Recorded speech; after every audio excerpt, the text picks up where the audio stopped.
Welcome back to the channel, everybody. Let's get after it. In our continuing series, Moms in Focus, CBS's Jan Crawford finds necessity is truly the mother of invention. That is crazy. Look at the snow stuck up on the bottom of it. It's hard to beat the library. Right?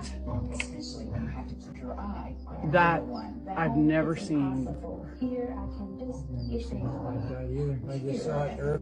It's not very often you see something you never witnessed before, but I've never seen anything like that. That's pretty cool. On the day of the eclipse, our most eastern tsunami buoy was turned off. But the day after the eclipse, there was this mass water movement that came from Antarctica that was the size of Texas. Ventu Sky said like, oh, it's like a glitch. But the same anomaly happened on February 22nd, March 27th, and April 9th. It looks like it kind of starts at this one island above Antarctica, Bouvet Island. But we talked about one time the Russian torpedo called the Poseidon. It's a nuclear weapon. Supposedly it can create a 1,000-foot tsunami filled with radioactive material. But supposedly this past week of the eclipse, they tested it and it worked. And I'm like, well, where are the Russian labs in Antarctica? And it's directly south of Bouvet. So they shot it at Bouvet. Or they went to Bouvet to shoot it out. They're saying that this Poseidon tsunami could literally just cover the entire of the UK. The UK is going to be the next Atlantis. And then we'll just all choose to forget about They'll it. be like, it yeah, didn't actually folklore happen. about it. Did you know that their cookies were called biscuits? Okay. That is not only the scariest explanation of that blip that I've heard, but also the most logical. I've heard a lot of theories so far as to what that could potentially be, and that one makes the most sense. That's pretty scary.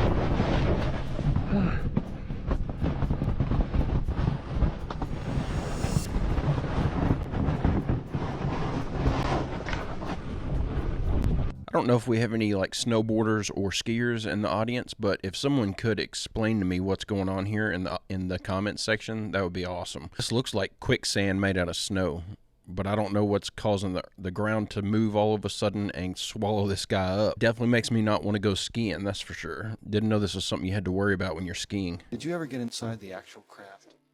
I was in there for a startup, sure. How do they image? How do you look out the windows on these things? Actually, we didn't look out any windows. There weren't any windows. The only place we had any visibility at all, and it was done with cameras or video type things at that time. The whole big problem with this, with the disc, is that it's so exacting in its design and so forth, and it can't be used, it can't be used as a, like we use aircraft today with dropping bombs and you know, having machine guns, you know, in the wings and that kind of stuff. The design is so exacting that you can't add anything. You can't. It's got to be just right. There's a big problem in the design of where things are put. Say, you know, where the center of the aircraft is and that kind of. And then the fact that we raised to 3 feet so the taller guys could get in and stuff. The actual ship was extended back to its original configuration, but actually we had a long period of introduction into using, you know, say an EDE sail. Sounds like this guy's saying that they can't put weapons on these crafts that they're discovering and trying to reverse engineer because they're made to such precision that adding this stuff would in turn have negative effects to the craft, make it, you know, non-operational or something. So it makes me think that maybe these crafts are not designed as war machines. They're not designed to bring any harm to us, that maybe they are just exploration vehicles, which makes me think back to the theory that we were created on accident with a Large Hadron Collider, and that these are a different version of us. The beings that created us, or the humans that created us, are popping in and out of our universe and just studying us. This video felt like another piece to that puzzle, and that's why I put it in here. That's what it made me think of. Of course, this is all a theory. We don't even know what these things are, much less where they came from, but it's interesting and fun to think about. It's probably one of my favorite theories right now. Hey, if you're enjoying this video and you like this kind of content, I make a new one just like it every other day. It'd be awesome if you'd hit that subscribe button and come back in a couple days to join me. Through the Van Allen radiation belts possible. Now, the people that say that it's easy to go through the Van Allen radiation belts will tell you that it's a donut. It's not like covering the entire sphere of Earth evenly, that there's openings at the top and the bottom. Is this correct? Well, yeah, but then they would have to launch at the North Pole or South Pole, where it's not possible to launch because of the temperatures. That's the only way you could do it, to get through those holes? That's right. According to NASA's own flight plan, they went directly through the center. That's why they launched in southern Florida, to be close to the equator. Okay, so what they would say is that it's not that dangerous, and it's just like being exposed to a few x-rays, and that the people were shielded. Well, go to Sabrel.com and watch a latest clip about it. But you're right there, so I just want to give you the opportunity. I'm just saying, what they would say to you. The clip there is of Kelly Smith. He's an employee at NASA, explaining something that most people don't know, which is above the Earth, starting at about 1,000 miles and extending about 30,000 miles, is a huge band of radiation that astronauts would have to go through to the moon and through again back. First, he says it's dangerous, meaning deadly, and then he says that the technology for an astronaut to go through it to the moon and back and survive has yet to be invented. Let's listen to him say that. And when did he say this? I think he said that in 2014. Okay. All right. Jamie will find that. We'll pull that up. But that would be the argument against the moon landing being a hoax. Let's go. Navigation and guidance for Orion. We are headed 3,600 miles above Earth, 15 times higher from the planet than the International Space Station. As we get further away from Earth, we'll pass through the Van Allen belts, an area of dangerous radiation. Radiation like this could harm the guidance systems, onboard computers, or other electronics on Orion. Naturally, we have to pass through this danger zone twice, once up and once back. We must solve these challenges before we send people through this region of space. We must solve these challenges before we send people through this region of space. We must solve these challenges before we send... Okay. Did you just say that over and over again? Yeah, he said it was on Orion, though. Excuse me? He said it was for Orion. You'd think he was talking about a different time period. He said you would have to solve it for when Orion was traveling. When was Orion? Well, he says you must solve these challenges before we send people through this region of space. What was he talking about, though? He's talking about sending people beyond Earth orbit through the radiation belt. And he says that... What was this video from? What's that? What's this video from? Yeah, what is it? When was he said 2014? He was talking about so. this? And what was this the Orion project was to have a step toward going to the moon. And what year was this? What was the year? I think he said that in 2014. So the Orion project was a new project to go to the moon in 2014, just not as focused as... Correct. They were using part of that spacecraft on the Artemis mission when they sent mannequins through the radiation belt. He says we must first solve these challenges of radiation protection before we send people through this region of space, meaning the technology to send an astronaut through the radiation and survive has not been invented Well, that's yet. not exactly what he was saying. I see where you're going with this, but what he did say that was it was dangerous radiation. You wrote deadly in all capital letters.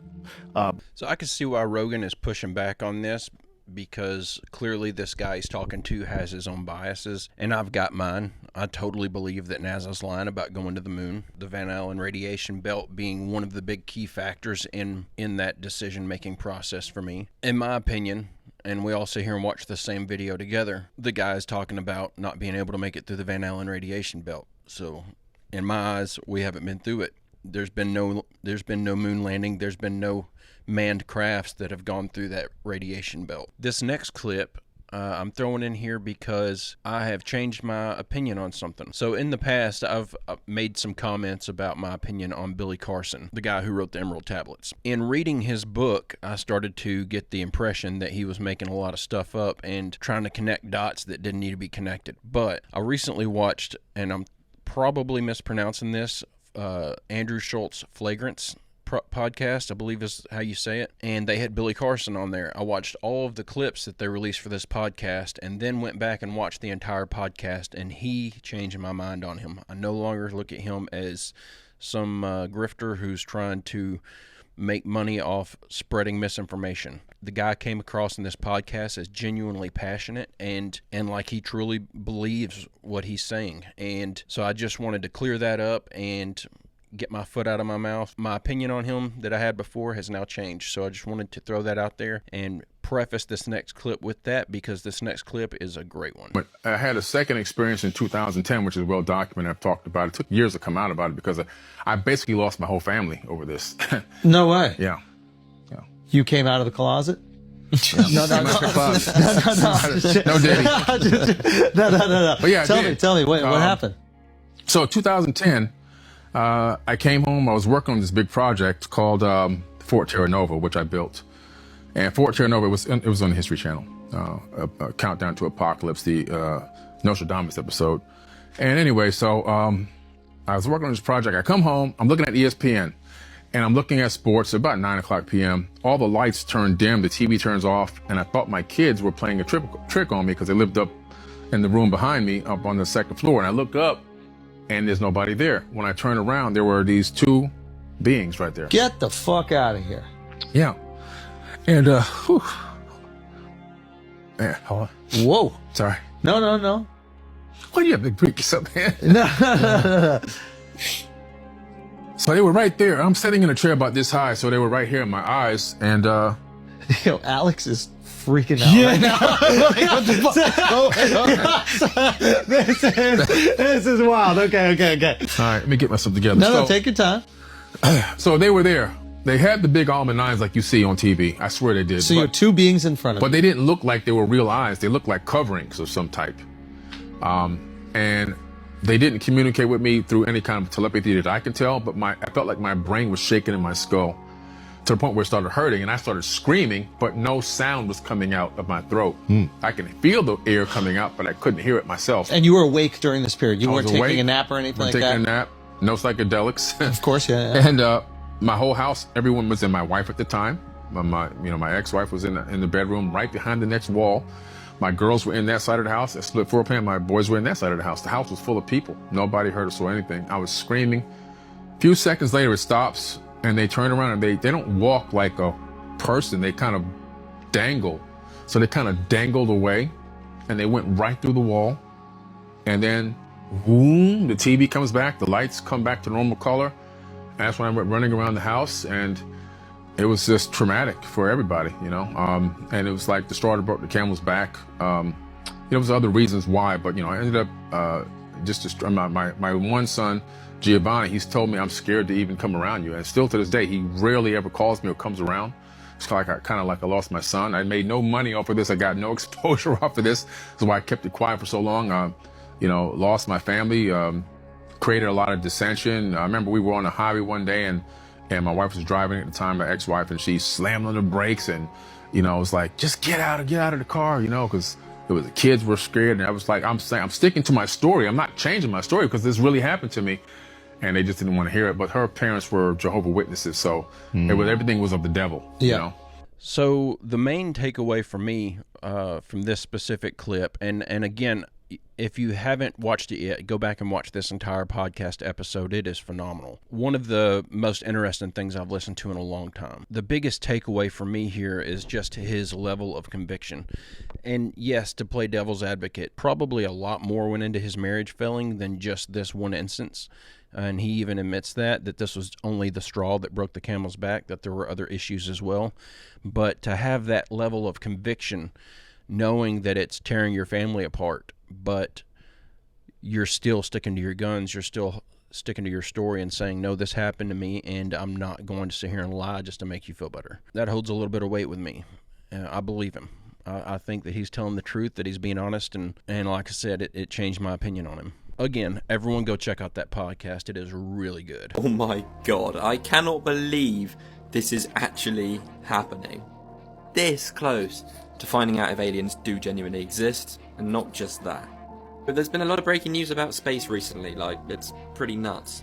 James Webb Telescope discovered an extremely red black hole which was eating everything around it, but this is even crazier than that. This was in breaking news last night, and it's on trusted sources like Lab Bible, BBC, Unilab, blah blah blah. This, the James Webb Telescope, the $1 billion telescope NASA used, which they dropped and nearly broke, has found this planet, and apparently they actually have proof now that there's most likely life there, and they're now about to send things to investigate it. Yep, I'm not joking. This planet is K2-18b, and it's quite a long way away, nearly 9 times the size of Earth, and they've been investigating it for a while and found some insane things, including chemicals, methane, and carbon dioxide. I'm sorry. Also a chemical called dimethyl sulfoxide, but stick with me. What's that created by? Trees, which create oxygen. So they've actually said this place genuinely could be habitable, probably more so than Earth at the moment. Maybe there are things living there right now. So this was only breaking news last night. They're investigating it right now, so hit that follow button and I'll keep you updated. All right, so this is a story I've heard over and over and over again, that NASA thinks that they've discovered some planet with actual alien life on it, that they've got these signifiers coming off of this planet to indicate that there's oxygen there or carbon dioxide or whatever. That doesn't really interest me as much, but this makes me think back to the theory that we were talking about the theory that we were created by another version of us on accident with the Large Hadron Collider. It makes me wonder if there are aliens in this universe, because we don't know for sure yet. We assume. But if there are aliens that are actually living on other planets outside of ours, would that mean also that if another human race accidentally created this universe with a Large Hadron Collider, that they also accidentally created alien races on other planets? Just interesting to think about. It makes me think this theory really runs deep. Very interesting. Kanye West is about to make his own adult entertainment website. This man is in advanced talks for launching his own studio and brand for people to get intimate on camera together. Not only that, he is claiming he is God and he controls what goes on in this world. And don't you dare talk to him about Jesus. Watch this clip and look how uncomfortable the guy he's talking to is. We are the kingdom, and I'm the head of the kingdom. I am God. No one can suggest shit to me, period. Wow. You can't tell my daughter to say shit to me about Jesus. I'm gonna just tell you some real simple shit. God runs the world. I am God. I run the world. Let me make that very clear. All right, man. We moving on. The next hottest topic is somebody that you call. Why that be so funny to you? It's like, I know it'd be like make you feel uncomfortable, right? It's like when they came in and just like they put the gun on the table and then start laughing. They know the gun's on the table. It's really there, type shit. You know what I'm saying? This is really God. This is really whatever many times, I don't have the information how many times I've been here, but it's really that. Like, all right. He has officially gone off the deep end. Yeah, I used to think that Kanye was just some crazy musical genius, and he is, musically gifted. But now, the more that comes out about him, I think he's just crazy. The guy literally thinks that he's God. It's sad, but all he's doing is playing into the hands of his handlers, because whenever they finally do have him committed, no one's going to suspect anything. They're going to be like, yep, we saw this coming. This is Sydney, Australia. All of these photos I selected are from the mid-1800s to the late 1800s. Done so intentionally to highlight a few things. To start, let's take a look at the population numbers we're given from the time. If you don't notice anything strange about these numbers, let me circle it for you there. So we went from a last reported 53,000 to a jump over 60 years later of reporting of 600,000. But all of these buildings are before that big population. We are talking about numbers well under 100,000. And that's what you notice here. Not just the whitewashed skies, or this castle-like school for the deaf, dumb, and blind, for a population only under 100,000. And look how weathered some of these buildings look. And the shots where you see anyone, you just see 1 or 2 horse carriages here or there, Very seldomly do you see any more than that. It's almost like these pictures are taking inventory. The founders taking stock of all that old world Tartarian architecture. The beautiful garden palace in the 1870s, and here it was in the 1880s. Of course, burning down all the good stuff, whatever convenient story they have for it. These are all whitewashed, half-staged photos, sterilized and heavily edited. The rewriters of our history are sloppy, though. The parasites math just doesn't add up. Sydney is just one of many examples that shows that our history is nothing more than a set of lies agreed upon. Question everything, friends. Until next time. Oh, and what's that in the top left corner there? Looked like potentially a blimp in the top left corner there. I thought this was interesting, and I don't know that this is any proof or evidence for Tartaria. I just found it very interesting that they did have buildings like this that were this large and this intricately designed in a country with 40 or 50,000 people in it. That doesn't make any sense at all. It makes zero sense. It makes so little sense that it makes me wonder if his numbers are wrong, that the population had to have been larger than that in order to create structures of that scale. So, or to even have the necessity to build structures to that scale, they would have had to have at least 3 times that population, in my mind. So it doesn't make any sense. Very interesting facts. Frequency purported to resonate with the human brain's alpha waves, inducing heightened states of consciousness and suggestibility. Fast forward to the Cold War era, and buried in the annals of classified documents lies the Project Echolalia. Its intent? To use sound as a psychological weapon.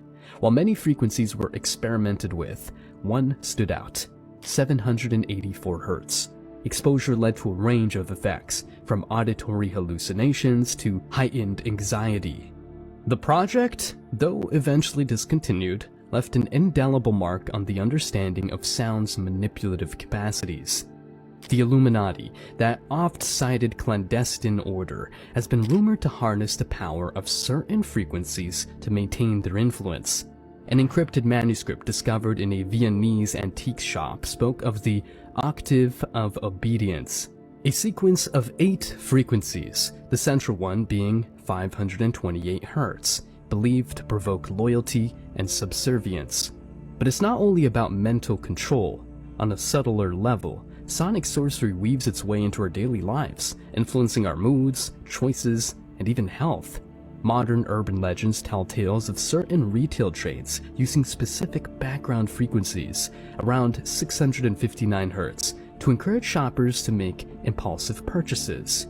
Yet, with all tools of power, there's a dual potential, for benefit and for harm. Sound therapy, binaural beats, and healing chants are all drawn from the same well of knowledge, offering therapeutic effects. The frequencies of 396 Hz for liberation from fear and guilt, or 741 Hz for solving problems and expressions, have provided solace to many. But herein lies the crux. Knowledge without understanding is a perilous weapon. The dance of frequencies and their resonance with our very being is a potent force. In the wrong hands, it's a siren song leading us to rocky shores. Yet, understood and respected, it's a symphony of liberation and enlightenment. As we stand on the cusp of further unearthing these sonic mysteries, we must remember that the song, while enchanting, can also ensnare. The power of sound is not just in the hearing, but in the knowing. As we close this chapter of discovery, it's imperative that we pause and reflect upon the vastness and intricacy of the universe we are attempting to decode. Through the sounds, frequencies, and vibrations, we've traversed realms both familiar and unknown, diving deep into the unseen mysteries that shape our existence. Each chapter, each revelation, has only further solidified the understanding that there is a grand designer behind all these complexities: God. So this makes me think back to the podcast that I was discussing about Billy Carson on Andrew Schultz's Flagrance podcast. In that podcast, he talks about when the Anunnaki made the first man, Adamu, and they are cast out of the garden, that there's already about 1 million people in the world at that time that he was the first man that they made. He wasn't the first man. He was just the first one that they created with their essence. And he talks about there being lost knowledge that humans used to have intrinsically, that they were just imbued with. Is that the right word? I don't think so. Anyway, you know what I'm saying. This makes me wonder, did we at one point, were we naturally more in tune with all these frequencies and stuff and had a better like base knowledge on how to use these frequencies to heal ourselves or to have certain effects in the body or have certain effects on the body? And then over time we've lost this because we've spent so much time focused on technological advancement that we've moved away from the advancement of sound frequency and things of that nature, and we've lost the knowledge of how to use this stuff for healing purposes. This is just what it makes me think of. I could be completely off here and be completely out in left field, and there could be no basis to what I'm saying, but the more I dig into this stuff, the more I feel like there used to be a lot more in-depth knowledge that the general population had in regards to frequencies and frequency healing and how to use sound in certain ways. I think this is real. What do you think? The Akashic field is a concept that suggests there is a pervasive energy or substance that fills the universe and contains information about everything that has ever happened. It's believed to be accessible through deep meditation, altered states of consciousness, or spiritual practices. Some people think it's a cosmic database that records all events, thoughts, and emotions throughout history. While the data is intriguing, it's not scientifically proven and remains a topic of interest in spiritual and metaphysical discussions. The Akashic records are believed to be somewhat of a cosmic library containing all knowledge and experiences of every soul that has ever lived. It's thought that these records exist on a non-physical plane and can be accessed through certain states of consciousness or spiritual practice. The Akashic field and Akashic records are related concepts and are often used interchangeably. Both suggest a repository of cosmic information containing records of all events, thoughts, and experiences. Some differentiate them by considering the Akashic field as an energetic medium that contains the records, while the Akashic records refer specifically to the information within the field. However, the distinction can vary depending on individual interpretations and beliefs. This makes me think of my theory of time, because this would make perfect sense that all things are written and recorded if all things are just not necessarily written and recorded down, but are happening simultaneously. If all things are happening simultaneously and we just experience time in a linear fashion, and so we think there's a beginning and a middle and an end, but there's actually not, everything's just happening, everything just is, then if you go into one of these deep meditative states, maybe you can connect to a future or a past event because it's actually happening right now, because you're losing the or shedding the chains of the body when you go into this meditative state, and so you're able to see things in a non-linear format. Does that make sense? But this is just based off my theory of how time works. I think that time is a big circle and everything's all happening at the same time, and that we're just experiencing it as a point A to point B mindset. But guys, I'm going to go ahead and leave the video right there. I hope everybody enjoyed these clips that we watched together today. I'll be back on Wednesday with another video. I hope you come back to join me then. I hope everybody's having a great, safe, fantastic rest of your evening, and I'll see you in the next video.